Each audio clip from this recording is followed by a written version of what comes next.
The top 10 rock albums of 1984. Number 10, Rat, Out of the Cellar. Grade, B-. While a lot of this album is just typical 80s glam metal, one great song stands far above the rest, and is the best glam metal song made by any band besides Motley Crue. Standout track, Round and Round. Number 9, Twisted Sister, Stay Hungry. Grade, B+.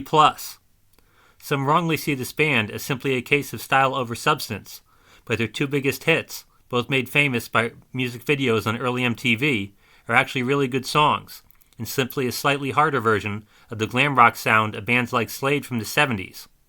Standout tracks, I Wanna Rock, We're Not Gonna Take It. Number 8, Trouble, Psalm 9. Grade, B+. One of the two doom metal bands to debut in 1984, along with St. Vitus, this band sounds like if Rob Halford was the frontman for Sabotage-era Black Sabbath. Not all of the songs on this debut are doom metal, but the best ones are. Standout tracks, The Tempter, Revelation Life or Death, Psalm 9. Number 7, St. Vitus, St. Vitus. Grade, A-. The other doom metal band to debut in 1984, this album is all traditional doom metal, with every one of the 5 great songs on this album having a slower Tony Iommi-inspired sound. Standout tracks, St. Vitus, White Magic, Black Magic, Zombie Hunger, The Psychopath, Burial at Sea. Number 6, Black Flag, My War. Grade, A-. The first side of this album is Black Flag at their hardcore punk best, if somewhat slowed down with longer songs. The famous side B has 3 almost doom metal songs that laid the foundation for all the sludge metal bands that would follow. Standout tracks, My War, Forever Time, Nothing Left Inside, 3 Nights, Scream. Number 5, Stevie Ray Vaughan, Couldn't Stand the Weather. Grade, A-. Great sophomore album from the Texas blues man that includes one of his best songs, as well as one of the best covers of a Jimi Hendrix song. Standout tracks, Cold Shot, Voodoo Child's Slight Return, Couldn't Stand the Weather, Honeybee. Number 4, Van Halen, 1984. Grade, A.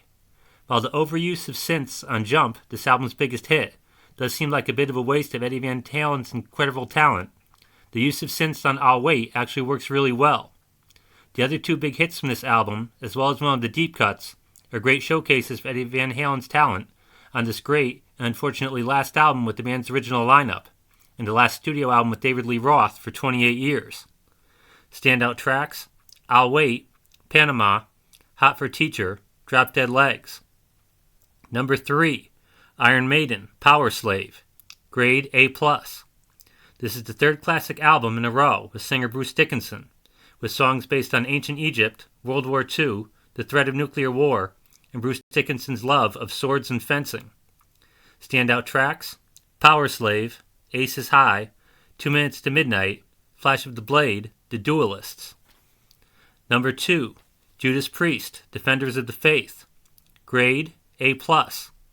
This album doesn't have the hit singles like its predecessor, Screaming for Vengeance, but is almost as good, as Rob Halford and the band continue to embrace the same great sound. Standout tracks, Free Will Burning, Jawbreaker, Rock Hard Ride Free, The Sentinel, Love Bites. Number 1, Metallica, Ride the Lightning.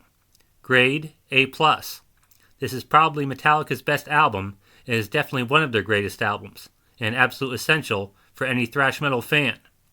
The production is much higher quality than on their debut, and James Hetfield takes control of the songwriting.